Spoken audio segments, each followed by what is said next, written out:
Bonjour à tous, bienvenue à l'interview. Aujourd'hui, je reçois Gilles Vandenbuur. Bonjour. Bonjour. Député fédéral écolo, vous faites partie des commissions d'enquête sur les attentats, comité P, commission de l'intérieur.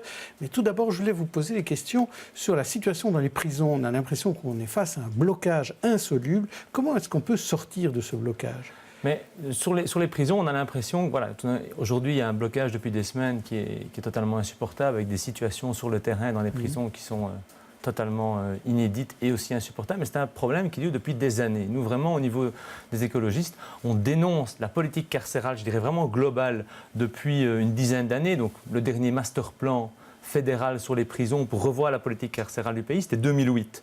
Donc on a eu, aujourd'hui c'est le gouvernement Michel, il y a eu le gouvernement Di Rupo avant, le gouvernement Le Terme, donc on remonte vraiment dans le temps. Et donc quelle a été la vision à ce moment-là? C'est de dire, on va aujourd'hui, donc ce master plan, c'est construire des grandes nouvelles prisons, des grands complexes avec énormément de prisonniers, extrêmement peu d'attention pour la réinsertion, extrêmement peu d'attention pour le fait d'un jour se dire que ces personnes, la plupart d'entre elles, vont sortir et vont devoir se réintégrer dans la société. Ça c'est le meilleur exemple, ou le pire, j'ai plutôt envie de dire, c'est le complexe mégalomane de Arles, qui va bientôt s'installer. Bientôt, vous êtes optimiste. Enfin, c'est ce qu'annonce le ministre Gaines. Du côté de Bruxelles, 1200 prisonniers. Enfin, c'est vraiment de la mégalomanie d'un autre siècle. Nous dénonçons depuis toujours cette vision de la politique carcérale. Donc aujourd'hui, que se passe-t-il? On arrive en fait dans le mur. En fait. On a dû arriver dans le mur pour se dire à un moment donné, bon, il va falloir se rasseoir autour de la table. Mais les conditions, moi j'ai visité plusieurs prisons dans le cadre de mon mandat parlementaire, Saint-Gilles notamment. Je veux dire, franchement, c'est intenable, la situation, que ce soit des gardiens, que ce soit évidemment des détenus, on est vraiment dans un autre siècle. Et donc, aujourd'hui, voilà, on se rend compte qu'il faut mettre plus de moyens, mais c'est une nécessité absolue pour un pays développé d'Europe occidentale. C'est vraiment scandaleux la manière dont on gère cette matière et dont on la sous-finance structurellement depuis des années. Et donc, aujourd'hui, je dirais, mais que Koen Geens je dirais l'ensemble des gouvernements précédents sont évidemment responsables, très clairement, parce que c'est une situation qui remonte à longtemps. Enfin, mais là, c'est le gouvernement Michel. Tout à fait. Donc là, il est vraiment temps de mettre, mais évidemment, des moyens sur la table, parce qu'on ne va pas pouvoir tourner autour du pot en termes de réorganisation et de... Il n'y a pas d'autre solution. C'est mettre davantage de moyens. Il n'y a pas d'autre solution. Et quand pas mal de citoyens disent, finalement, les prisonniers, ils l'ont cherché, ils sont dans les prisons, s'ils sont dans de mauvaises conditions de détention, c'est leur problème. Comment est-ce que vous répondez à ce genre Donc nous, notre chevaux de bataille depuis toujours, c'est de dire aussi qu'il y a beaucoup trop de monde dans les prisons. Aujourd'hui, on estime fin 2015 à 11 000 personnes dans les prisons belges pour une capacité de 10 000. Donc on est en surpopulation carcérale. Mais dans ces personnes, il y a beaucoup de personnes qui n'ont rien à faire en prison. Je pense par exemple à toutes les personnes qui devraient être internées, qui ont des problèmes psychologiques. Ce n'est pas en prison qu'ils devraient être. La Belgique a été récemment sanctionnée à plusieurs reprises par des instances internationales parce qu'on met trop vite les gens en préventive, donc avant qu'ils aient été jugés. On les met déjà en prison. C'est un mal belge assez connu. Donc tous ces gens-là n'ont rien à faire en prison non plus, n'ont pas encore été jugés, ils sont encore présumés innocents. Et donc il y a toute une série de personnes que nous estimons ne devraient aujourd'hui pas être en prison. Et donc je pense que si on peut déjà diminuer le nombre de prisonniers grâce à ce type de réflexion, et alors la plupart des prisonniers aujourd'hui, ce ne sont pas tous des terroristes qui ont mis des bombes, je dirais, que ce soit en Belgique ou ailleurs. Et donc voilà, l'objectif pour l'immense majorité des prisonniers, c'est se réintégrer dans la société. C'est revenir un jour ou l'autre parmi nous dans la société pour travailler, vivre, etc. Ce ne sont pas des bêtes féroces. Voilà, tout à fait. Et ceux-là, d'ailleurs, les bêtes féroces, effectivement, laissons-les en prison. Mais il y en a, c'est des pourcentages infimes. Et donc tous les autres, veillons à ce qu'ils se réinsèrent. Alors je vais dire un gros mot. Est-ce qu'une solution ne serait pas de privatiser les prisons ?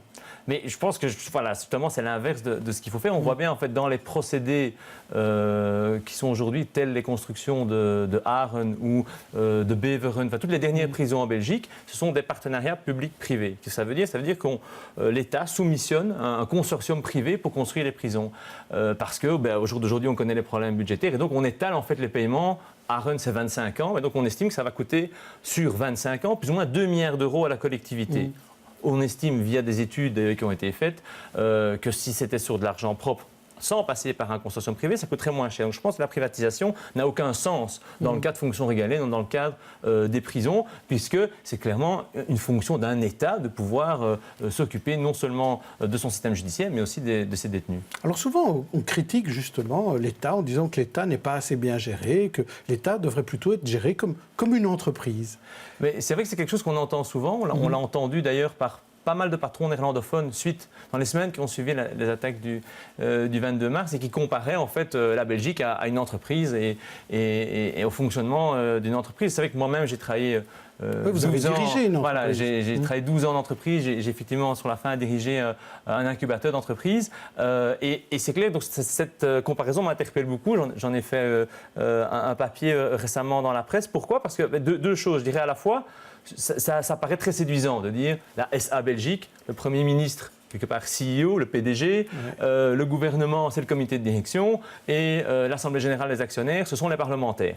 Et voilà, et travaillons comme ça, la hiérarchie, etc. La grande différence, et pour moi c'est vraiment la plus importante, c'est l'objectif. Une entreprise, l'objectif, c'est de maximiser le profit. C'est ce qu'on apprend dès les premières années à l'école ou à l'université dans les études. Et donc, voilà, je dirais, il y a un objectif clair. Heureusement, aujourd'hui, de plus en plus d'entreprises, d'ailleurs, ont des objectifs socio-environnementaux, mais disons, la plupart restent quand même axés sur des objectifs de rentabilité. Mais aujourd'hui, donc, ça permet d'avoir un tableau de bord précis, d'avoir un objectif chiffré précis. Quand on est en politique et quand on est un gouvernement, on a des objectifs très divers. Et j'imagine, en fonction de la couleur politique aussi de la coalition. Je dirais pour certains, qu'est-ce qui serait important ? C'est de diminuer au maximum le taux de chômage. Pour d'autres, c'est aussi, mais en tenant compte, et là, bon, évidemment, je suis écologiste, mais en tenant compte de l'impact environnemental, en tenant compte de notre qualité de vie. L'idée ne serait pas de faire des bénéfices, en tout cas. Voilà, c'est ça. Et donc, le fait d'avoir tous ces objectifs différents, et alors différents pans de la société qui vont influencer la décision publique. Donc il faut tenir compte de toute une série d'intérêts, alors que dans une entreprise, tout est beaucoup plus, je dirais, hiérarchisé. C'est une pyramide qui généralement, bon pas toujours, mais idéalement doit avancer, faire corps et avancer ensemble. Au niveau politique, et c'est très bien comme ça, c'est la démocratie, hein, il y a plusieurs types d'intérêts qu'il faut pouvoir à un moment donné mettre autour de la table pour trouver des compromis. Ceci dit, et donc c'est ce que je soulignais aussi, il est, je pense, très intéressant de faire des ponts entre les mondes politiques et la société civile en général, les entrepreneurs en particulier, parce que je pense qu'il y a énormément de choses qu'on pourrait effectivement aussi apprendre, que ce soit du milieu, de tous les milieux, du milieu des ONG, du milieu des entreprises ou d'autres. Je pense qu'il est fondamental. Ça peut être positif. Ça peut tout à fait être positif, et donc moi je suis quelque part content que certains managers ou grands managers en Belgique disent voilà, vous, monsieur et madame les politiques, faites comme ceci, faites comme cela. J'ai envie de les encourager à dire voilà, mais n'hésitez pas à donner effectivement vos conseils. Attention à la caricature de vouloir simplifier à outrance parce que ça ne sert personne. Mais de dire à un moment donné, il y a des ponts à faire et peut-être des exemples à suivre. Hein, d'avoir un chef ou une chef pour telle ou telle responsabilité. Je pense par exemple, hein, on a beaucoup de débats aujourd'hui sur la sécurité. Hein, je pense, si on parlait de la sécurité, que ce soit à Bruxelles ou ailleurs, de se dire on a une personne en charge, on a une ligne de commandement et d'informations très claires et on travaille de manière peut-être plus directe, plus hiérarchique, davantage formalisée, ce sont des choses qu'on pourrait effectivement mettre en place peut-être davantage dans certaines structures publiques. Donc voilà, soyons équilibrés dans ce jugement-là. Je ne voudrais pas qu'on oublie de parler de la commission d'enquête à laquelle vous participez. Là, vous êtes entre deux auditions, vous nous rejoignez. Donc vous avez entendu, aujourd'hui vous parlez du métro. Est-ce qu'on en sait un petit peu plus ? Est-ce qu'on va en savoir davantage sur pourquoi on n'a pas fermé le métro au moment de l'attentat de Zaventem. Pourquoi il a fallu attendre finalement qu'il y ait l'attentat à Malbec pour arrêter le métro. Et donc ce matin, effectivement, en commission d'enquête, on auditionnait le responsable prévention de la STIP, puisqu'aujourd'hui, nous sommes encore dans le volet soutien des victimes, secours, et donc c'est vraiment ce volet-là qui est analysé. Donc ce n'est pas la personne qui a été, je dirais, en charge de l'ensemble des décisions. Mais vous en savez plus sur les procédures quand même. Voilà, et donc effectivement, on lui a demandé sur les procédures comment ça s'était concrètement passé, puisqu'on sait qu'Yann Yambon, ministre de l'Intérieur, nous a dit, il y a quelques semaines déjà, moi, avec le centre de crise et le Conseil national de sécurité, j'ai pris la décision à 8h50 de fermer le métro, et on sait que finalement, la STIP dit, écoutez, nous, on n'a rien reçu de ces instructions-là. Aujourd'hui, donc, cette personne responsable de la prévention nous dit, dans le plan d'urgence que je vous ai soumis ici, c'est via le service 100 à Bruxelles que les ordres nationaux, donc du ministre de l'Intérieur, Conseil national de sécurité, doivent passer. Et donc, on interrogera effectivement. Et donc, ça contredit évidemment ce que dit un peu Yann Yambon, puisque lui parlait de liens directs, d'ordres qui auraient été donnés par le centre de crise à la STIB. Ça, on se rend bien compte aujourd'hui que ce n'est pas le cas. Ou la région bruxelloise. Ou la région bruxelloise. Ce n'est pas le cas du tout. Donc c'est le service 100. Donc, il dit théoriquement, parce que ce n'est pas lui qui a participé au niveau opérationnel, il dit noir sur blanc, sur papier, c'est ce chemin-là que doivent prendre les ordres qui viennent du niveau fédéral. Mais de nouveau, il y a aussi une confirmation qui est faite, c'est qu'il n'y a pas de lien direct et de communication directe entre l'intérieur et la STIB. Donc, quand on dit que certains auraient pu prendre leur téléphone, alors on peut toujours le faire, on prend son téléphone, mais selon les protocoles, il n'y a pas ce lien direct. D'ailleurs, comme l'a confirmé d'autres anciens responsables de la STIB récemment, il n'y a pas de ce lien direct entre le fédéral et la STIB. Voilà, c'est aussi interpellant et donc je pense qu'il va falloir continuer à creuser Et en combien de temps on peut arrêter les métros? Parce qu'on se disait aussi, ça prend beaucoup de temps, donc de toute façon, ça n'aurait servi à rien. Est-ce qu'on connaît maintenant la réponse à combien de temps ça prend? Nous, selon les différentes sources qu'on a pu interroger et les différents responsables, arrêter le métro, donc que les wagons soient tous arrêtés, ça prend 5 minutes.